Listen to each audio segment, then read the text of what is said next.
So with the Eris SSTV event this past weekend, a lot of people had a lot of questions. Why it wasn't acting the way they thought it should be, why it was coming on a different frequency, why they couldn't get pictures, why they're getting people trying to talk over the pictures, what's going on. And Steve Crace asked me to put together a presentation about satellite operations, and I did one 4 years ago in February. So this is an updated version of that presentation. So I'm going to try and go through quickly. So satellites with transceivers operating within the amateur bands. That's what we're talking about. There's 37 currently up there for amateur use. There's new ones constantly being launched. Old ones are constantly being decommissioned and deorbited. So you need to kind of pay attention to what's going on out there, what's available at the time. You can actually do a fairly modest setup. I mean, you can use an HT. That's how I started it, with an HT. There's custom radios that you can do as well. But it's an excellent way to work DX by, these things have huge, some of these have, AO7 has a huge footprint that you can talk across a good chunk of the planet with your tech license. So a couple terms we need to kind of establish here. An Oscar is an orbiting satellite carrier amateur radio. The first one was Oscar 1. So when people talk about birds or Oscars, that's what we're talking about. AOS is acquisition of signal, when you can actually get a signal from the satellite. Loss of signal is when you're going to lose the signal from the satellite. TCA is time of closest approach, when the thing is as close as it's going to get to you. So it's getting closer, getting closer, getting closer, and then it starts getting further away. That's the thing. We're moving and it's moving at the same time. Downlink is the receiving frequency, what we're going to be listening in on. The uplink is the frequency we're going to be communicating on to try to get our signal to the satellite. Azimuth is a point on the true horizon measured from north. Zero azimuth is due north. Elevation is the point above true horizon. So 0 is the horizon, 90 degrees is right above us.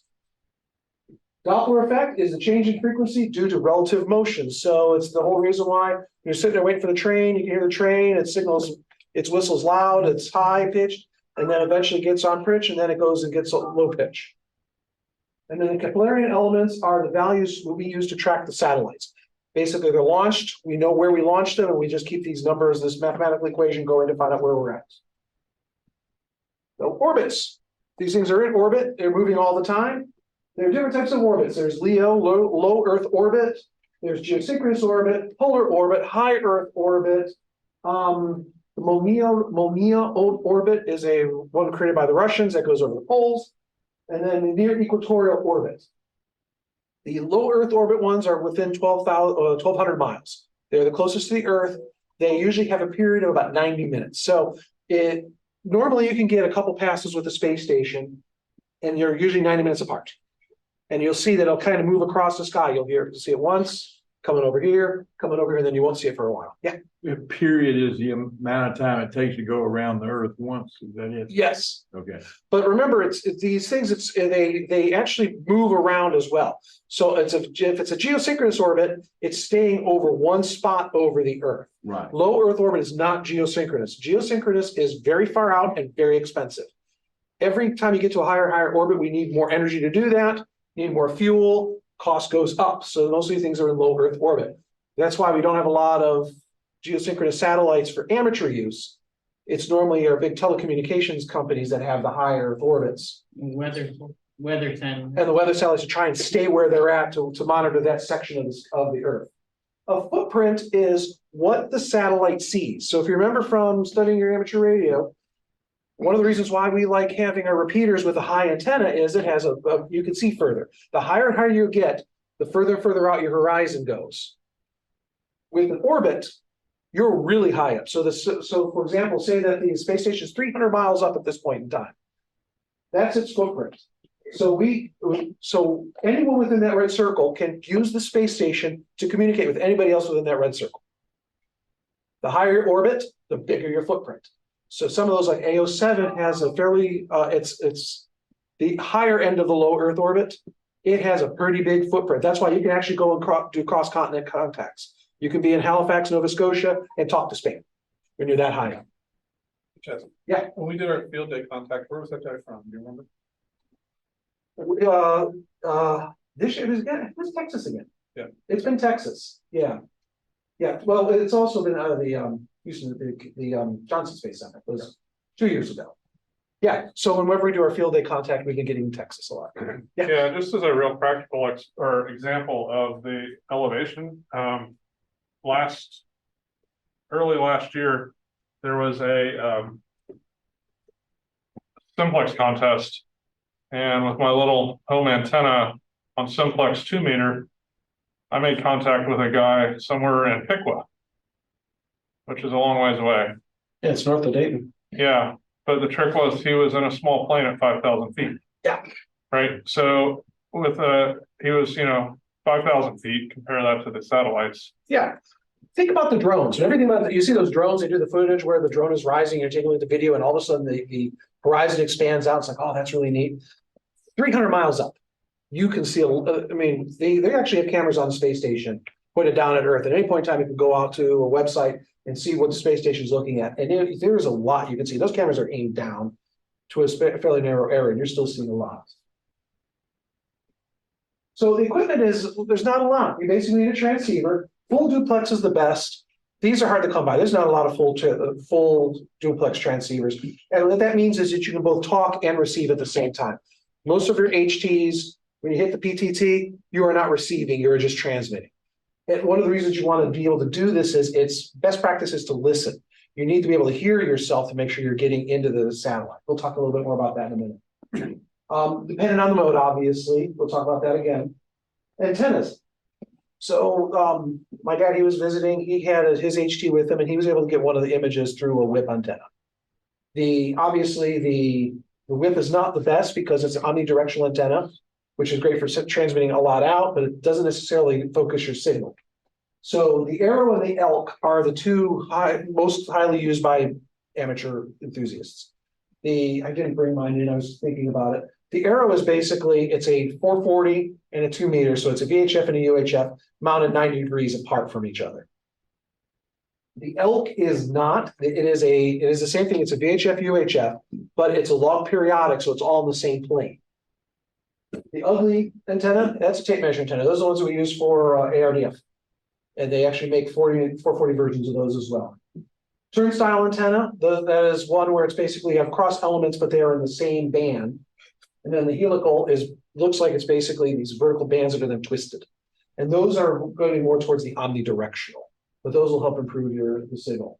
Then you need a duplexer. So if you have a transceiver technically you're talking to two different antennas. You are either talking on VHF and listening on UHF, or talking on UHF and listening on VHF. You have one antenna, well, you technically have two antennas, one transceiver. So you need a duplexer in there to make sure that your signal is getting into the right spot, that it knows where it's going. So modes, this one's gonna be a little complicated. So there are, again. So they designate the uplink and download frequency by band. Historically, they're a single letter code, but nowadays it's just basically a paired letter code. So you see the designators down there, those are the letters. The old way of doing it, you hear people say mode A, mode B, mode J. Mode A is 2 meters up, 10 meters down. You don't use those that much anymore. B is 70 centimeters up, 2 meters down, and J is 2 meters up, 70 centimeters down. We really don't use that anymore. Instead, we use a 2-letter combination. U for UHF, B for VHF, but you can put any one of those combinations on there. So you basically say, if you're going to be talking UL or LU, that's 70 centimeters up, 23 centimeters down. That's how they designate the satellites nowadays. You don't see the band, you just see a letter designation. And again, the first one is always what you're listening to. Is that a way that you get your full duplex? You have one tuned at 2 meter in the 2 meter, and then another HT and set at 70. You can do that. That's one of the ways I operate. So that was one of the reasons why I opted for the Arrow antenna. The Arrow antenna is actually 2 antennas mounted 90 degrees. Right. Each of them has an output feed line. It then goes to a single feed line that you then feed into a single HT. But I actually bought 2 separate feed lines. One goes to one HT, one goes to the other HT, so I can listen on one and talk on the other. So you can do that. That's why I did that one. You can't do that with an Elk. The Elk is basically, you don't have a duplexer that one. It's basically just one feed line coming out of that antenna. It's a log periodic, so it operates differently. Does that answer your question? Yes, thank you. But you could run the duplexer the other direction on the Elk. and split it. Yeah, you can. It's just with the reason I did the arrow was so much easier to do. Yeah. It was, I mean, basically I have 3 wires. Yep. One wire I have marked with red tape for VHF, one with blue tape for UHF. Then I have another wire that has basically red on one end, blue on another one end, comes down to a V-shaped thing and then, or a Y-shaped thing. And at the very end of the Y, I have red and blue to designate that it's duplex. So Doppler effect comes into play big time. And this past time with the SSTV, it came into play. Basically, in 1842, Austrian scientist Christian Doppler described the Doppler effect, which is by definition, the change in frequency or wavelength of a wave in relation to an observer who is moving relative to the wave source. So even if we're not moving, the satellite is moving.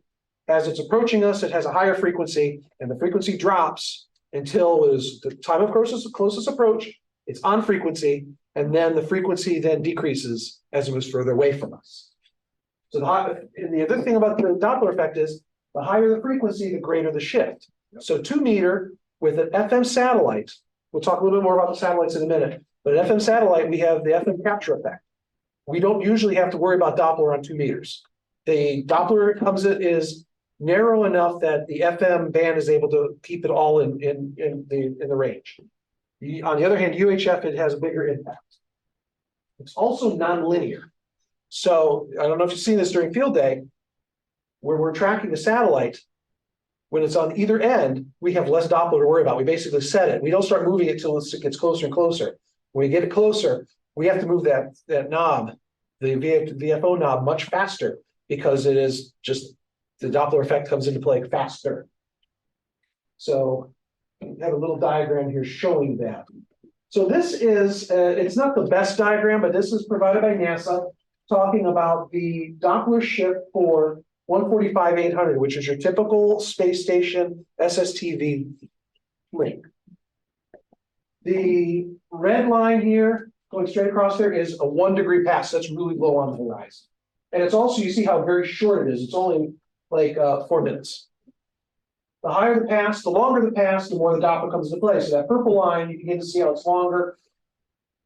But that blue line, the 83 degree pass, that thing's going up is about almost right overhead. That thing is going to last you almost 8 minutes, or no, almost 9 minutes. But if you notice there, that time period, about 1 minute in there, see how fast that's changing? Yeah. So you have to take that into account. And again, it's a bigger change with UHF. So your typical 2 meter, you're going to see plus or minus 3.25 kilohertz. 70 centimeter, 9.75 kilohertz. So each of those, and then as they are building newer satellites that are in higher frequencies because we're running out of space, you're starting to see down there, the 3 centimeters is 230 kilohertz. That's a big, big shift. And I'll tell you, that some of that stuff, yeah, the computer needs to do that. I can't do that. So there are really 4 primary communication methods. Satellite acts as an FM repeater. It is a linear transponder, which basically listens on one frequency and spits out another frequency without regard to mode. Digital. And then there's telemetry only, where it's basically the satellite is just sending us information. We don't talk to it, it talks to us. So the FM repeater, just like a terrestrial repeater, except that it's crossband. Instead of like with our 670, we talk on one frequency and then listen on the other, but they're within, kilohertz of each other on the same band. This is completely different bands. Like I said, there's usually V up, U down, or U down, V up. But again, it's a single input frequency. Input and output frequencies are fixed at the satellite. So the satellite listens on a frequency and talks on and speaks on a frequency. It's FM. You pre-program the frequencies into your radio. So you'll see information like this. This is a little hard to read, but you'll see it talks about the uplink and the downlink frequencies, and it tells you what frequencies. This one walks around a little bit.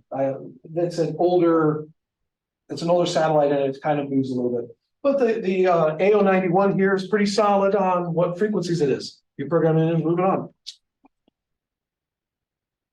Normally, though, you don't just program in the uplink and the downlink. To take Doppler into effect, you have five frequencies. You have your AOS, the beginning of the pass frequency. You have the approaching or early pass. You have your TCA, You have your departing or late pass, and then your loss of signal frequency. Look again. So here's an example for SO50 and AO91. The red are the UHF frequencies that are being affected by Doppler. So the published frequency for the downlink is 436,800. So at the beginning, we're going to start off at 805, then 800, and then 795. I'm sorry, this isn't completely accurate. Should be 810, 805, 800, 870, so on. Same thing with this guy. This one now, this is the uplink though. So here we're listening on this frequency. Here we're talking on this frequency. So again, published frequency 40, 45, 50, 55, 60. And it's backwards because we're talking. Okay. A linear transponder has a passband. So it has a 10 kilohertz or a 20 kilohertz passband, and we share that. So the problem with an FM is as our repeater, one person talks at a time, lots of people listen. The beauty of the linear transponder is you have a passband, and you can have any number of people talking and any number of people listening at the same time, as long as you're all within that passband. Typically, you'll see the passband is split up into a sideband component and a CW component. People do CW on these things. No, not yet. So as a note, for sideband, the uplink is always lower sideband. The downlink is always upper sideband. I'm not sure why, but that's the convention. And there are two primary types. There's the non-inverting and the inverting. Electronically, the non-inverting is harder to do. So that's why they don't do a lot of non-inverting. Now it's inverting, which means that when you take a look at the passband, if you're talking high in the passband, you need to listen low in the passband. And then they keep moving towards each other. And then they meet and they separate again. Keep your power down. You're sharing power. Because this is a passband, it repeats everything it hears and it tries to do it proportionally. So if you're the only person on there and you're pumping out 25 watts, it's going to try to pump out 25 watts. If you're not the only person on there, it's going to be proportionate. If it's hearing a very loud signal, the other guys might not get any of their signal being repeated because you have too much power. And it doesn't have enough power to put it all out there. Some of these have batteries, they have solar panels, all different types of power. Most have a CW beacon or telemetry downlink. That's how you start finding them as you listen for that beacon. All right. So inverting versus non-inverting. So the Lilac Sat2 Cas3H is a inverting. So for example, if I'm talking on 144, 34, 25, the other side is going to be listening to me on 437, 180. And that's how you should be operating. You should be listening to yourself. You should be able to hear yourself talk. That means all of your equipment's driving up correctly. Non-inverting, on the other hand, you'll see that it's on 270, it's on 935. Same thing, 275, 930, 280, 925. But the beacons don't change. And the beacons are always on the low part.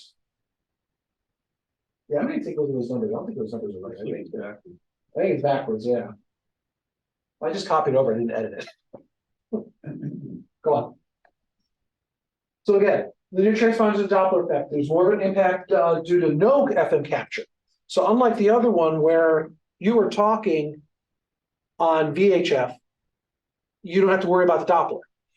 Here you do, because there's no FM capture effect, and that signal, your signal could start, if you have an SDR and you can watch it, the waterfall, you can watch yourself walking across the passband. So this is a little more complicated because you need to both manage the V8 Doppler and the UHF Doppler at the same time. And again, they're different. The VHF has a smaller change value than the UHF. So the VU is easier than the UV because you can talk on the V and just adjust the U. You'll move through the passband, but normally it's the guy on the other end who's moving along with you, so it's normally okay. Other modes will become more difficult because the new Gulf 1 satellites that were just announced at Hamvention this past year are going to be using the LSC and X bands. So first of all, one of the things we're probably have to go for is once we get our satellite station up and running permanently, we'll probably need to go back and ask for transponder or transverters, because we'll need to take the signal that we're getting. They don't make a radio right now for satellite operations that operate in the LSC or X bands. What you do is you just buy a transverter, and it will then do all of the up and down scaling for you. But again, it's gonna become more complicated because of the Doppler. You don't need to worry about out of band operation for not being on ham frequencies. Well, because this is all Oscar, it's all amateur radio, they're only doing it within the band, our frequency allocations. Or they're trying to. Some of them, I know there's one of them that's out there that it transmits on a frequency that is out of one of the region's bands.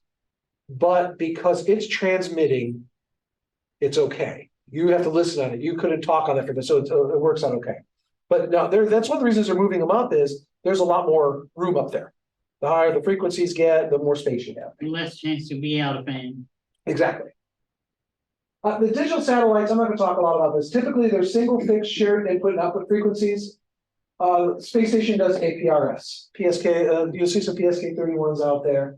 But the ARIS uses the APRS, it uses you set up your message and send it and away you go. I have not been able to successfully work it yet. I need to start playing around with it again.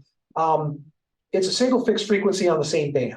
So it listens and talks on the same frequency. I mean, think about APRS. How does that work? You send your message and you hear someone squawking back at you on the same frequency.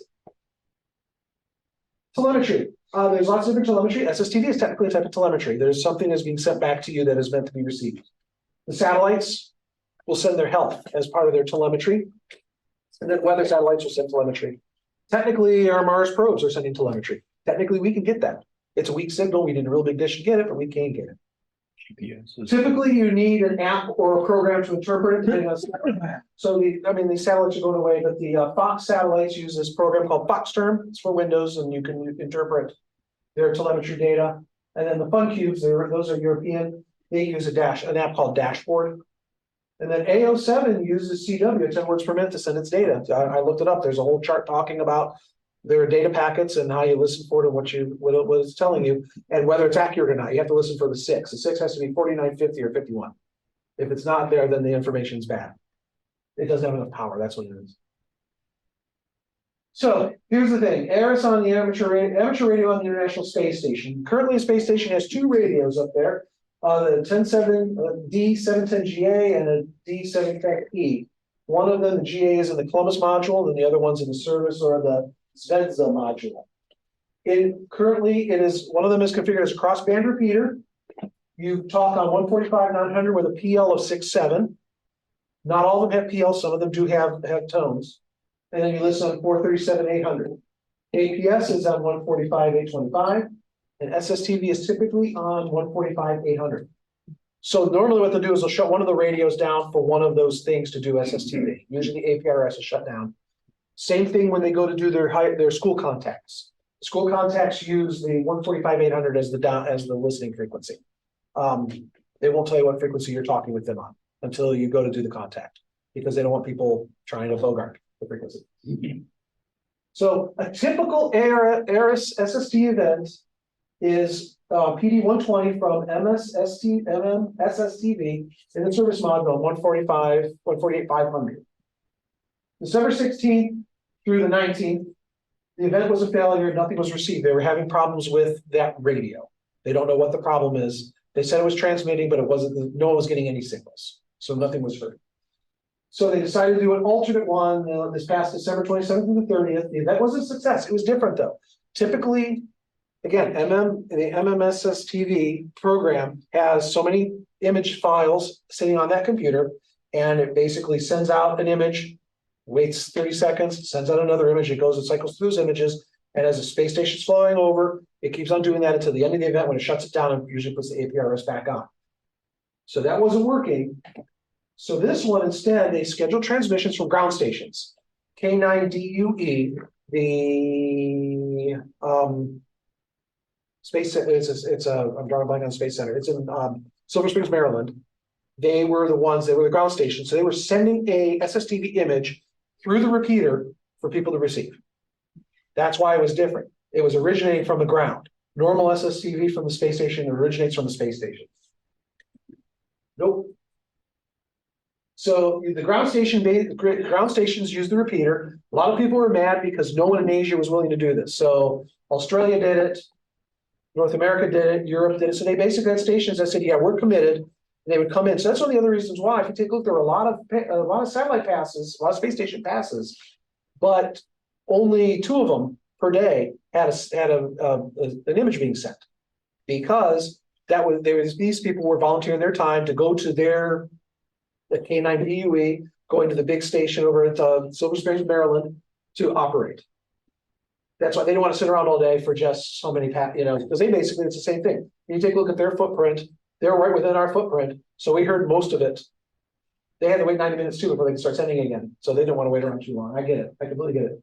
So the images were instead received on the 437-800 megahertz, which is UHF, normally received on VHF, which means we had to take into account Doppler.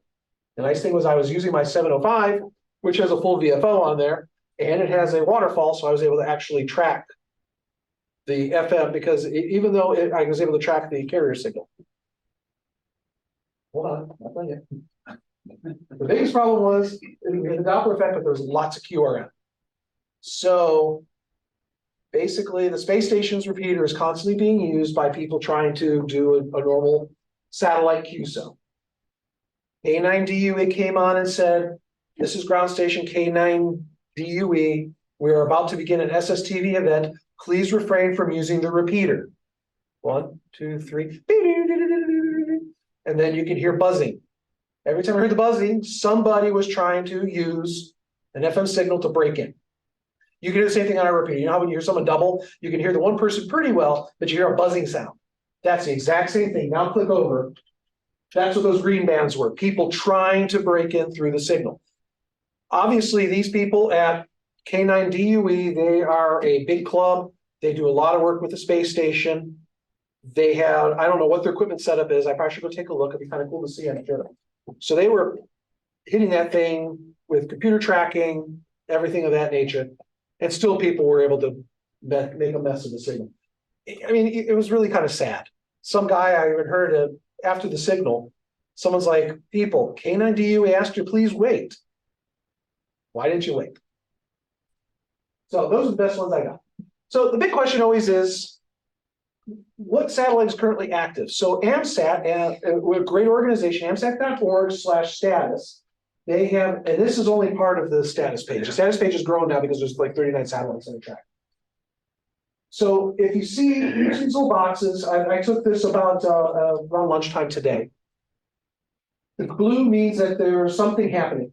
Each of those means how many people reported it. So if you hover over there, you can see what calls were in there and what grid square they're in. Red means no signal was heard, so someone was listening and didn't hear. Yellow means that they heard the telemetry. So some of them you'll hear telemetry, but you won't hear a signal on there. Conflicting reports, you'll see where somebody says they didn't hear anything, but then somebody said they did. The neatest one of them all is the purple ones. That means that somebody heard somebody on the space station talking on the repeater. So they will commandeer and be able to talk on the repeater. It's either it's a scheduled contact with a school, or hey, I'm so and so, I'm up here, I'm bored. Who down there wants to talk with me? And boom, you got a lot of people trying to talk to that astronaut. Pilot. Oh, well, but that's the thing. It is sort of a pilot, but it's the same thing. It's an FM repeater. So one person talks, one person listens, or everybody listens. You do your best. But yeah, I don't even try to. It's too much of a pilot, too hard to get in. Yeah, that's a great resource. So then finding a pass. That's the next big question. All those Keplerian elements, what does that mean? How does that come about? Don't worry about it. First of all, you can go to AMSAT's online tracking and put in what satellite you want, put in either your grid square or your GPS coordinates, your latitude longitude, and it'll tell you what's coming up. I use N2Y0. It allows me to do 10-day predictions. So whenever I send anything out about the space stations coming by, SSTV event, here's what's coming over the greater Cincinnati tri-state area. I use that guy to get that information. AMSAT LU, I haven't used that one. And then Heavens Above, that one's also an app, and that's its website version. Smartphone apps, you got AMSAT Droid, Heavens Above. I use Go Skywatch myself, but that's an iPhone one. And then obviously there are also Windows-based So SAT PC32, that's what we use as a club for we have a license for it, for our big rig for working satellites. It's a tracking over for Windows. I've used Mac Doppler, it works pretty well. I think I've also used Predict before as well on Linux. So it's the whole, your mileage may vary. The SAT PC32, I like it because it actually incorporates control talking to your antenna setup. So if you have rotors on there, it'll move the rotors for you. If it also knows about your rig, it'll also manage Doppler for you. So find the satellite. Once you actually know when the satellite's coming over your QTEH, what do? You need three main parts of the pass. You got the acquisition signal, time of closest approach, and loss of signal. For each of those, you will typically need your time. It's typically in UTC. So AOS, when is it going to be there? When are you going to lose it? When is it going to be the closest? Azimuth. The azimuth obviously doesn't tells you where it's going to start, where it's going to end, where it's going to be at the peak point. Elevation, you don't really need elevation except for your TCA, because technically AOS, your elevation is 0, your LOS, your elevation is 0. But the TCA, the elevation tells you how high the pass is going to be. Obviously, you can only go up to 90 degrees. The higher it goes, the more time you have with the satellite. But yeah, basically you just stand over there, know where your true north is, find out where your azimuth is, and start there. And then a standard exchange. So this is if you're talking with another ham via the satellite. It's very quick. You need to know your grid square. So K8SCH, KD8OOB, EM79 QSL, Kilo Delta 8, Oscar Bravo, Kilo 8, Sierra Charlie Hotel, EM7, Echo Mike 79, QSL 73. Nice and quick.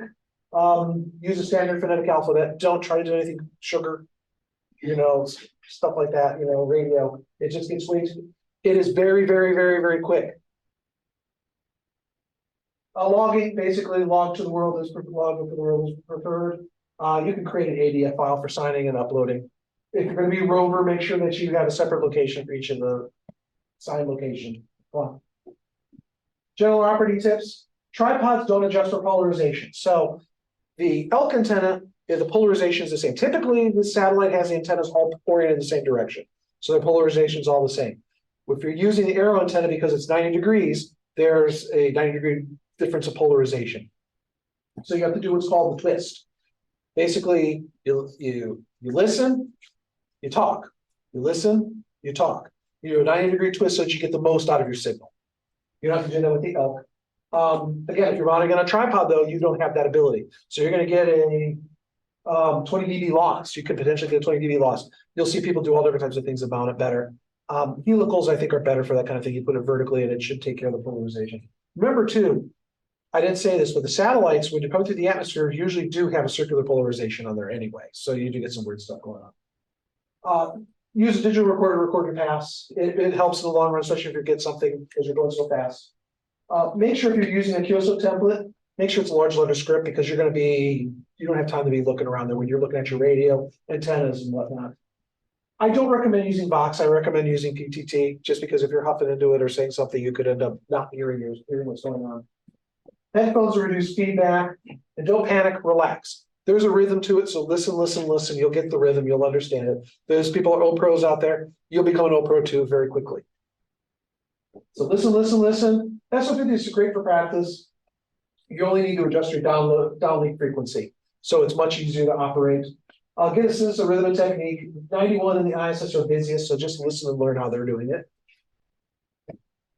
The transponders, those are the harder ones, but those will probably have you have more space to talk on them. Listen for the beacon. It's always the lowest frequency. When you find the beacon, you found the satellite, then you can go and listen in on the passband. Start at the middle of the band and work from there. Tune yourself by talking or whistling. So you want to listen in on that's if you can listen to yourself. So I'll do is I'll put a tone or I'll just whistle until I hear that whistle, and then I can start talking and I can hear myself. And then tune the uplink frequency as you transmit. You want to keep that going with your with the Doppler. Again, Doppler shift as fastest in the middle of the pass. I recommend calling CQ because answering CQ is harder. It's one of those things you just call CQ and somebody who has a computer tracking will probably get a hold of you. That's how I do it for a field day. I don't answer CQ, it's too hard. There we go. Questions? This is great, thanks. Sure. We have a couple. So I understand you want a fairly fast exchange, but imagine, let's say you got a friend in San Diego and a friend in Bangor, Maine, right? Okay, How long, what's the window between, say, here in San Diego and then here in Maine for, let's say, your average satellite? Maybe not the ISS. How long do you have? so so again, it depends on how high the pass is. Right, If the right, pass right, is right. pretty high, you're gonna get it 9 minutes on the pass. If it's low, it's only gonna be like 2 or 3 minutes. The other thing too is the higher the pass is, the bigger the footprint over you, so the more stations you can talk to. Uh-huh. Now, in your situation, if everything was perfect and the space station was going over San Diego, over Cincinnati, over Bangor, you could talk to your friend in San Diego for probably about 3 to 4 minutes before you'd be able to transition over to your friend in Bangor for 3 to 4 minutes. The two of them probably couldn't talk to each other. The space station is not that high to get all of the continental United States. Mhm. That's one of the nice things about being where we are. We can talk to just about anybody on the continent with the space station. However, and I'm talking Canada and Mexico as well. However, we really can't, it's hard for us to talk to Alaska, Hawaii, or Europe on that one. SO50 has a higher orbit, so you can get a little bit further away. The other nice thing too about these, technically, when you're talking with a satellite, it is direct, it is a linear, it's visual. Technically, it's visual. So you don't need a lot of power. 5 watts or 10 watts will do you. Most of them recommend 5 watts. You shouldn't go more than 5 watts. Because again, you're also going to be, the linear transponders are trying to put the same amount of power out as they're getting in proportion. So the other thing too is talking with your friends. I don't know how much of a QC, you could probably do a real quick QSO with them. But because I tried to do it with my dad up in Cleveland, and it's just, there's just too many people trying to talk to allow you to do that type of thing. So in that case, you probably do want to look for a satellite that is a linear transponder, so you can then grab a slice of that bandwidth, and then you can actually, and I've heard people do that. I've heard people actually having more of a RAG2 than a QSO on the linear transponders. And some of those, the X series, they're Chinese, and there's like 4 or 5 of them. And they're almost make a train. So if all of them are active, you could basically jump from one satellite to the other and keep the conversation going for a little bit. The Telebs could work like that, but they don't. The Telebs are Israeli communications, ham communication satellites. There's like 6 of them, I think. They shut off. So whoever, I don't know how they do it, but if you take a look at the website, they have the AMSAT org status, you'll see all of them are down there. Typically, only 1 or 2 will be active at a time. So they will only, because they're all on the same frequencies. So basically, they're like backing each other up. But the X ones, yeah, you could probably do if they're in the right order, you could probably listen and talk on one for a little bit. As the signal fades, move on to another one and talk with your friend that way. And those are transponders. So again, you get a slice of the transponder, slice of that passband, and you're good to go and talk for a while. Unlike the FM, you're fighting with a lot of people. You're not going to be able to. There are people that will hog it. I mean, I heard there's some guy in Michigan. I constantly, every time the space station comes by, I'm like, geez, dude, are you getting any new grids? Because every time I hear you, you're on there. Thank you. Yep. Right. So yeah, I've got some resources over here. So there's a book that's published by AMSAT called Getting Started with Amateur Satellites. I got into all this stuff because she was a tech. I was trying to get her involved, and I ended up getting more involved than she did. And I took a class at Hamvention a couple of years back. AMSAT usually has a class the day before Hamvention officially kicks off, where they're up at the DARA, and they will do a class. And there's a lot of great information there. You can buy that book online. There's a PDF version. You can buy a hard copy version of it. If you go to the Hamvention, AMSAT has a couple booths where they'll sell this book there as well. And again, past predictions, then airs full information about what's going on at the space station. They've been much better now with the 2 new radios on saying which radios are active when. All right, thanks for your time. If there's anything else, let me know.